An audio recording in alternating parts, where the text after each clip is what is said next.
WhatsApp guys, welcome back to the reaction video. आज हम देखने वाले हैं कि क्या राहुल गांधी प्रधानमंत्री बन सकते हैं या बनेंगे 2024 में इंडिया अलायंस में, जो गठबंधन की इस तरीके आजकल चल रही है इलेक्शन के लिए। तो देखते हैं आज रौनक का क्या कहना है फनतंत्र के एपिसोड में, और आपका क्या पॉइंट ऑफ व्यू है जरूर शेयर करिएगा।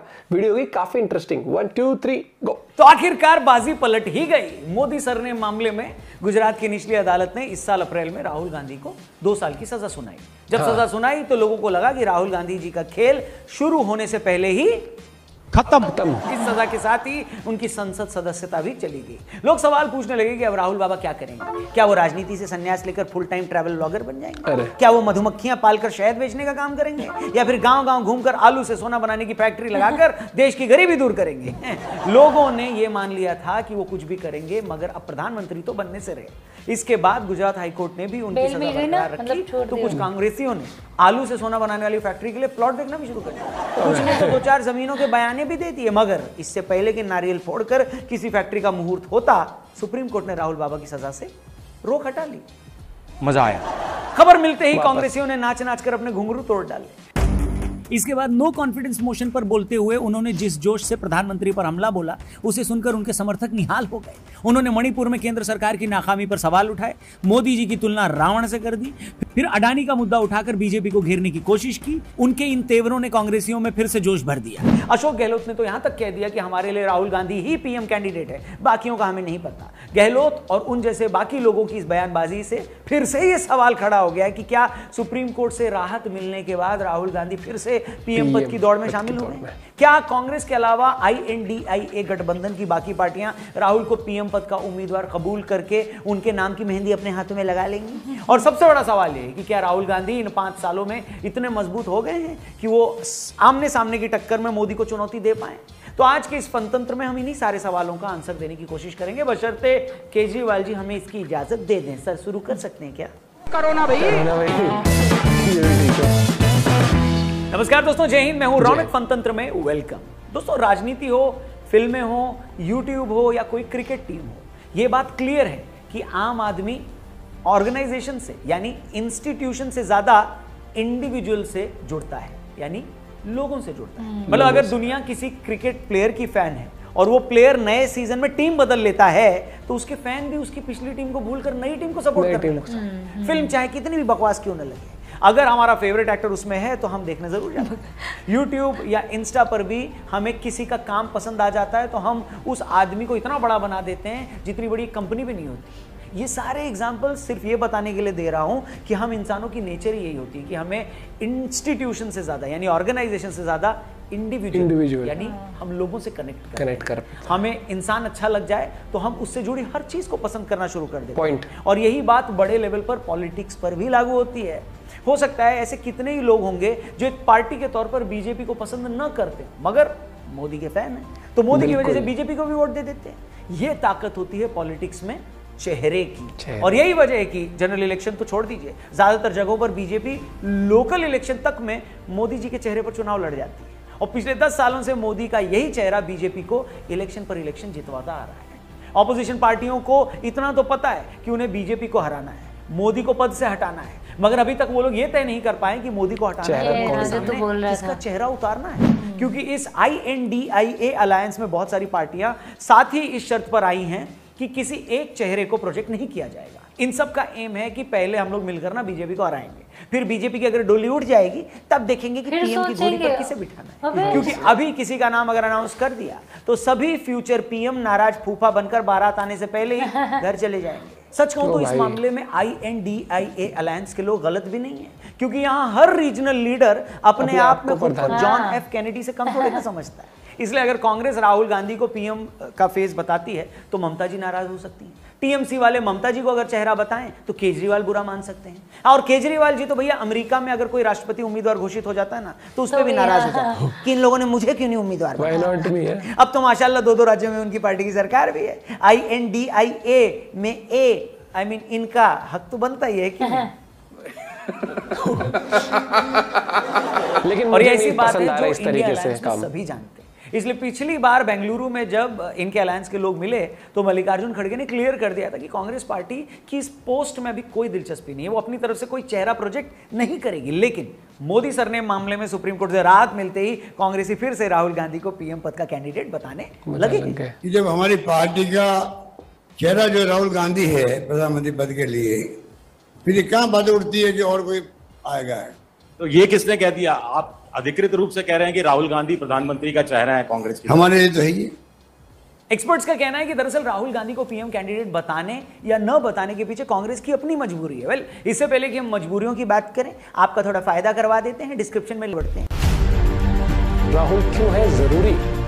वेल, हम लोग बात कर रहे थे कि क्यों राहुल गांधी को पीएम के तौर पर प्रोजेक्ट करना कांग्रेस की मजबूरी भी है। इसकी एक वजह तो यह है कि जिन जिन स्टेट्स में कांग्रेस और बीजेपी आमने सामने की टक्कर में है, वहां कांग्रेस को अगर बीजेपी को हराना है या मोदी को टक्कर देनी है तो उसे राहुल गांधी का नाम लेना ही पड़ेगा। जनता के बीच जाकर यह बोलना ही पड़ेगा कि राहुल गांधी ही ऑप्शन है। 2014 और 19 के इलेक्शन में कांग्रेस और बीजेपी 208 सीटों पर सीधी टक्कर में थे। इनमें से 90% सीटों पर कांग्रेस को हार का सामना करना पड़ा था। अब कांग्रेस को अगर इंडिया अलायंस में सबसे बड़ी पार्टी बनना है तो इन 208 सीटों में से कम आधी सीटें तो जीतनी ही होंगी, और इन सीटों पर वो तब तक नहीं जीत सकती जब तक वो राहुल को पीएम पद का उम्मीदवार न बताए।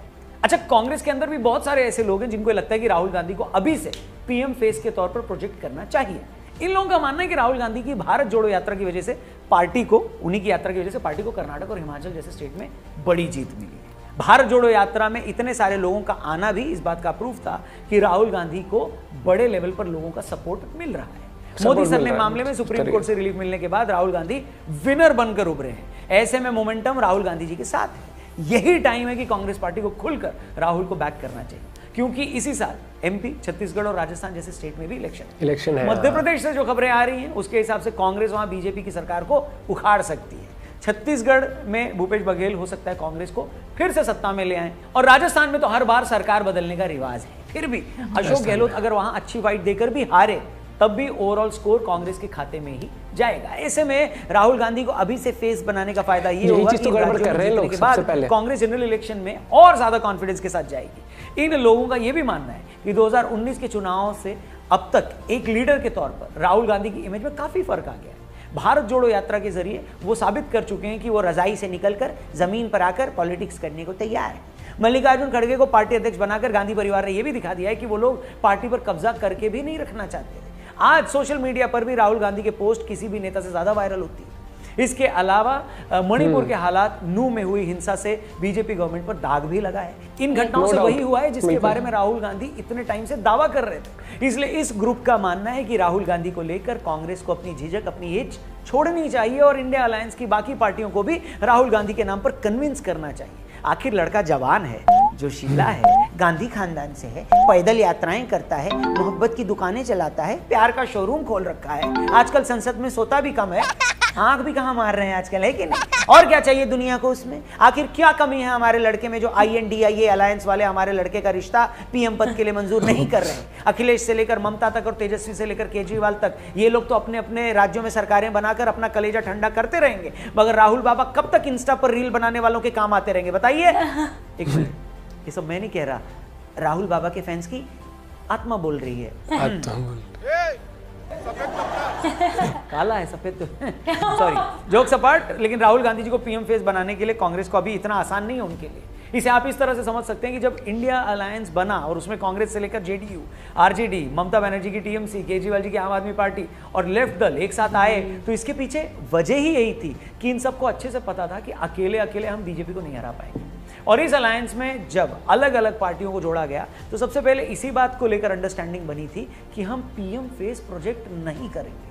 खबर यह भी है कि मुंबई में इस अलायंस की अगली बैठक होगी तो नीतीश कुमार को इंडिया अलायंस का कन्वीनर बनाया जा सकता है और सोनिया जी इस गठबंधन की चेयरपर्सन हो सकती है। अब पीएम फेस को लेकर जब ये बात इतनी क्लियर है कि कोई भी पार्टी अपनी तरफ से कोई चेहरा अनाउंस नहीं करेगी, इसे देखकर नहीं लगता कि कांग्रेस पार्टी भी राहुल गांधी का नाम आगे करके बाकी लोगों को नाराज करने का खतरा उठाएगी, है कि नहीं? क्योंकि जैसा हमने पहले कहा कि गठबंधन में शामिल सभी दल ये जानते हैं कि 400 के करीबी सीटों पर वो बीजेपी को तभी हरा सकते हैं जब वो मिलकर इन सीटों पर बीजेपी के खिलाफ एक साझा उम्मीदवार उतारें।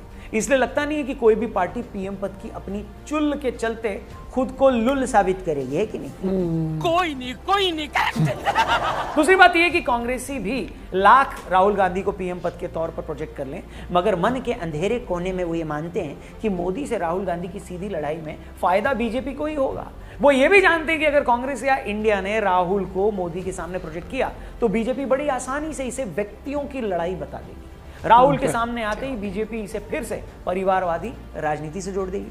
2019 की तरह वो फिर से नामदार वर्सेस कामदार का नारा दे देगी और एक बार सारी लड़ाई फिर से मोदी और राहुल में सिमट कर रह जाएगी। और ऐसा हुआ तो मुद्दे पीछे छूट जाएंगे और व्यक्ति आगे आ जाएंगे, खासकर वो मुद्दे जिस पर ऑपोजिशन पार्टियां बीजेपी को घेरना चाहती है, फिर चाहे वो मणिपुर हिंसा का मामला हो, बढ़ती महंगाई का इशू हो, बेरोजगारी हो या बाकी मुद्दे हो।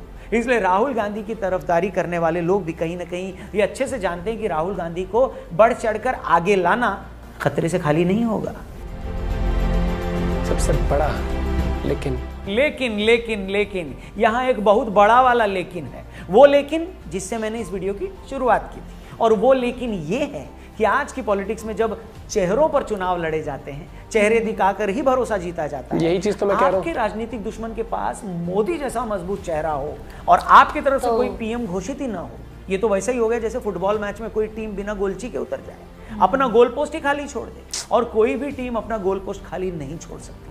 आज की पॉलिटिक्स में कोई भी पार्टी या गठबंधन बिना चेहरों के उतरने का रिस्क नहीं ले सकता, क्योंकि लाइफ की तरह पॉलिटिक्स में भी जनता को आपको ऑप्शन देने ही होते हैं।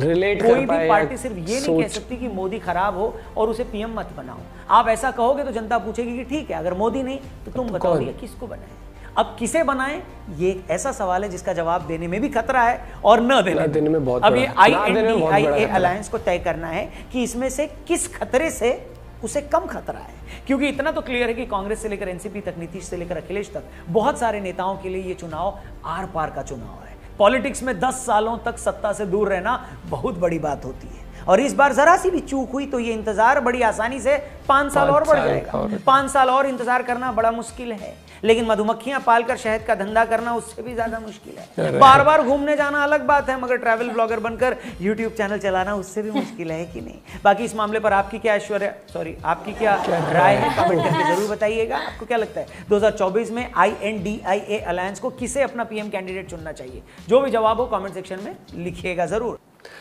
मैं तो यही कहूंगा भैया, बिना चेहरे के इलेक्शन में उतरना एक बहुत बड़ी गलती मानता हूं। अनाउंस कर देते हैं ना, एक्टर हीरो नहीं बताया। हाँ, मतलब हीरो नहीं बताया तो देखोगे लोगों को इतना इंटरेस्ट भी नहीं होता। हिम्मत चाहिए। डॉन 3 है, डॉन 3 में अगर सिर्फ कहते डॉन 3 आ रही है तो लोग खुश हो जाते हैं, लेकिन अगर बाद में पता लगता है ना रिलीज के टाइम पे कि इसमें शाहरुख खान नहीं है तो और ज्यादा अपसेट होते हैं। जबकि अभी पता लग गया कि उसमें रणवीर सिंह है तो बंदे को जो भी जिसको नहीं देखनी पहले से वो कर लेंगे उस चीज को। भाई चेहरा इंपॉर्टेंट होता है, और हमेशा यही कह रहा हूं कि आप क्या होता है जब प्रधानमंत्री कुर्सी पे आप किसे बिठाना चाहते हो तब ये बहुत बड़ा सवाल होता है जब आपके सामने ऑलरेडी एक बहुत एस्टैब्लिश्ड और एक ऑलरेडी प्रूवन एक कैंडिडेट है। एग्जांपल मोदी जी वहां पर होंगे तो राहुल गांधी भी अगर रहेगा तो एक मैं कहता हूं टक्कर की लड़ाई। अगर आप फेसलेस ही चुनाव लड़ोगे तो वैसी माइंड में लोग को आगे तो तितर बितर की सरकार है ये वैसे।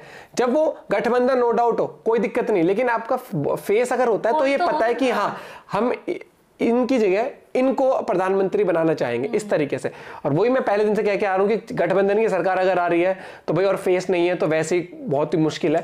क्योंकि अगर आप जब बंदा वोट डालने जाएगा तो क्या सोचेगा यार मैं किसको वोट दे रहा हूँ, माइंड में ये चीज आएगी। बंदे के माइंड में ये नहीं आएगा कि मुझे मोदी नहीं बनाना। बंदा ऑप्शन नॉर्मली होता है, ऑप्शन क्या होते हैं कि इंडियन टीम में किसको कप्तान दी जा सकती है अब की बार, तो 2-3 ऑप्शन होते हैं ना कि इंडियन प्लेयर में से किसी को दे सकती है। ऐसा थोड़ी है कि नए 11 खिलाड़ी लाए और उनमें से कोई कप्तान बना दे और कहते हैं कि उसी दिन बता देंगे तुम्हें। पहले डिसाइड होती है यार हर एक चीज, और मुझे लगता है कि इस पे डिसीजन लेना चाहिए, वरना तो फिर मुझे बहुत मुश्किल लग रहा है ये इंडिया अलायंस जो है उसका आना। अब ये दिक्कत ये भी है ना, बाकी पार्टी में से किसी भी लीडर की आप देखोगे इंडिया लेवल पर वो मतलब पॉपुलैरिटी नहीं होगी। अगर हम बात करते हैं एग्जांपल आम आदमी पार्टी की तो नो डाउट बहुत सारे लोग आम आदमी पार्टी को सपोर्ट करते हैं हर एक चीज, लेकिन इंडिया लेवल पर पूरी बात करी जाए तो बहुत सारे लोग अगेंस्ट भी हैं। तो सबके कोई ना कोई अगेंस्ट मोदी जी के भी, अगेंस्ट राहुल गांधी के भी, लेकिन लार्जर पिक्चर अगर हम देखें तो राहुल गांधी को लोग पूरे इंडिया में एक तरीके से, और खासकर अगर बात करें तो भारत जोड़ो यात्रा जो करी थी तो उस हिसाब से पूरी वो यार आपको एक लार्जर पिक्चर देखनी है। आप कैंडिडेट लेके आओ जिसको पूरा देश एटलीस्ट जानता हो, या पूरा देश में आपको लग सकता है मेजॉरिटी किसकी हो सकती है। आप अपना पॉइंट ऑफ व्यू शेयर कर सकते हैं और ये वाले इलेक्शन बहुत दिलचस्प रहेंगे। अगर बिना चेहरे के उतरे तो मुझे बहुत डाउट है, झूठ नहीं बोलूंगा। चेहरे से उतरेंगे फिर भी ये देखा गया है कि काफी लोग कांग्रेस के समर्थन में भी अब आ रहे हैं, काफी बीजेपी के भी, तो इंटरेस्टिंग रहेगा। बाकी अपना पॉइंट ऑफ व्यू आप शेयर कर सकते हो कि चेहरे के साथ उतरना चाहिए इलेक्शन या बिना चेहरे के। मैं बता रहा हूँ चेहरा तो होना चाहिए।